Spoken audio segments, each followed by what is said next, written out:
ಹಲವಾರು ರೊಟ್ಟಿಗಳು ಮಾಡೋ ಥರನೇ ಇದೂ ಜೋಳದ ಹಿಟ್ಟಿನ ರೊಟ್ಟಿ. ಇದು ಜೋಳದ ಹಿಟ್ಟು 1/4 ಪಾವು ಹಾಕ್ಕೊಂಡಿದ್ದೀನಿ.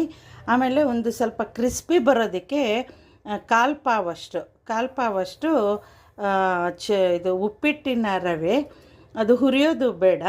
ಆಮೇಲೆ ಒಂದು ಸ್ವಲ್ಪ ಎಳ್ಳು ಒಂದು ಸ್ವಲ್ಪ.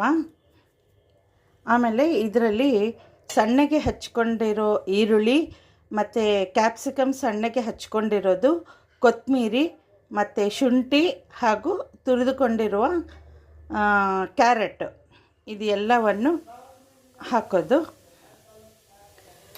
ಆಮೇಲೆ ಸಣ್ಣಗೆ ಹಚ್ಕೊಂಡಿರೋಂಥ ಕೊಬ್ಬರಿ ಪೀಸ್ಗಳು. ಇದು ಬಾಯಿಗೆ ಸಿಕ್ಕಿದಾಗ ತುಂಬ ರುಚಿಯಾಗಿರುತ್ತೆ. ಕೊಬ್ಬರಿನೂ ಹಾಕ್ಬೋದು, ಆದರೆ ಈ ರೀತಿ ಹಾಕೋದ್ರಿಂದ ತುಂಬ ರುಚಿ ಇರುತ್ತೆ. ನಂತರ ಹಸಿ ಮೆಣಸಿನಕಾಯಿ ಪೇಸ್ಟ್, ರುಚಿಗೆ ನಿಮಗೆ ಹೇಗೆ ಖಾರ ಬೇಕು ಅನಿಸುತ್ತೋ ಹಾಗೆ ಹಾಕ್ಬೋದು. ನಂತರ ಉಪ್ಪನ್ನು ಸೇರಿಸೋದು.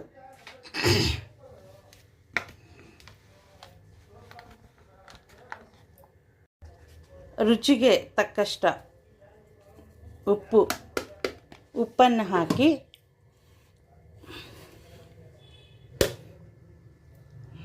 ನಂತರ ಚೆನ್ನಾಗಿ ಕಲಸಿ,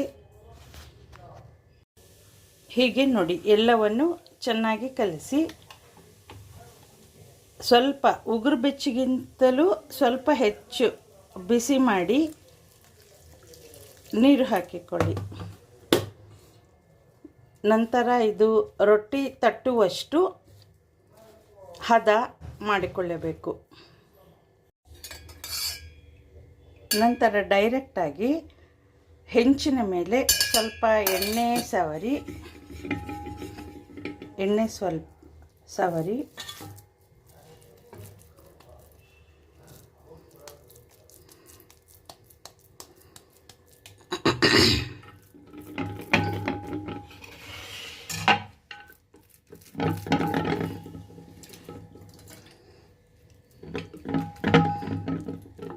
ತೆಳ್ಳಗೆ ರೊಟ್ಟಿ ತೊಟ್ಟಿ ಸುಡುವುದು.